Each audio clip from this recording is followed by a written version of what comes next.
एक पृथ्वी एक स्वास्थ्य के लिए योग बना। योगा डे 2025 का थीम। पीएम मोदी ने की घोषणा।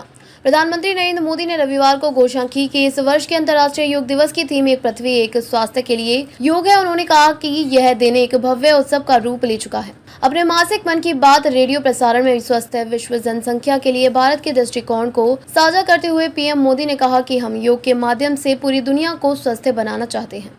प्रधानमंत्री ने कहा कि फिटनेस के साथ साथ गिनती करना भी एक आदत बनती जा रही है। उन्होंने लोगों के ऐसे उदाहरण दिए जिसमें वे एक दिन में उठाए गए कदमों, खपत की गई कैलोरी और बर्न की गई कैलोरी की संख्या पर नजर रखते हैं। उन्होंने कहा इन सब के बीच एक उल्टी गिनती शुरू होने वाली है। अंतर्राष्ट्रीय योग दिवस की उल्टी गिनती। अब योग दिवस के लिए 100 दिन से भी कम समय बचा है। अगर आपने अभी तक योग को अपने जीवन में शामिल नहीं किया है तो अभी करें, अभी भी देर नहीं हुई है। 10 साल पहले हुई थी शुरुआत। 10 साल पहले मनाए गए पहले अंतर्राष्ट्रीय योग दिवस का जिक्र करते हुए मोदी ने कहा, अब यह दिन योग के एक भव्य उत्सव का रूप ले चुका है।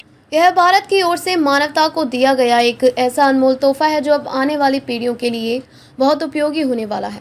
प्रधानमंत्री ने कहा कि हम सभी के लिए यह गर्व की बात है कि आज हमारे योग और पारंपरिक चिकित्सा के बारे में पूरी दुनिया में जिज्ञासा बढ़ रही है। बड़ी संख्या में युवा योग और आयुर्वेदिक को स्वास्थ्य के बेहतरीन माध्यम से रूप में अपना रहे हैं।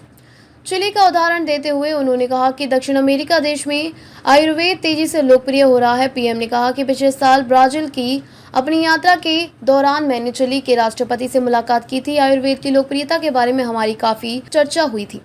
दुनिया भर में आयुष प्रणालियों की तेजी से बढ़ती लोकप्रियता और प्रमुख हितधारकों के योगदान को स्वीकार करते हुए उन्होंने कहा कि मुझे सोमोस इंडिया नामक एक टीम के बारे में पता चला है। स्पेनिश में इसका मतलब है हम भारत हैं। यह टीम लगभग एक दशक से योग और आयुर्वेद को बढ़ावा दे रही है। उनका ध्यान उपचार के साथ साथ शैक्षणिक कार्यक्रमों पर भी है। वे योग और आयुर्वेद से जुड़ी जानकारी का स्पेनिश में अनुवाद भी करवा रहे हैं। मोदी ने कहा, अगर हम पिछले साल की बात करें तो उनके असंख्य कार्यक्रमों और पाठ्यक्रमों में लगभग 9,000 लोगों ने भाग लिया था। मैं इस टीम से जुड़े सभी लोगों को उनके प्रयासों के लिए बधाई देता हूँ। प्रधानमंत्री ने सभी से योग को अपनी दिनचर्या में शामिल करने और समग्र स्वास्थ्य के लिए देश के पारंपरिक ज्ञान पर गर्व करने की भी अपील की। बता दें कि संयुक्त राष्ट्र ने योग के अभ्यास के अनेक लाभों के बारे में दुनिया भर में जागरूकता बढ़ाने के उद्देश्य से 21 जून को अंतर्राष्ट्रीय योग दिवस के रूप में घोषित किया। इसे पहली बार 2015 में मनाया गया था।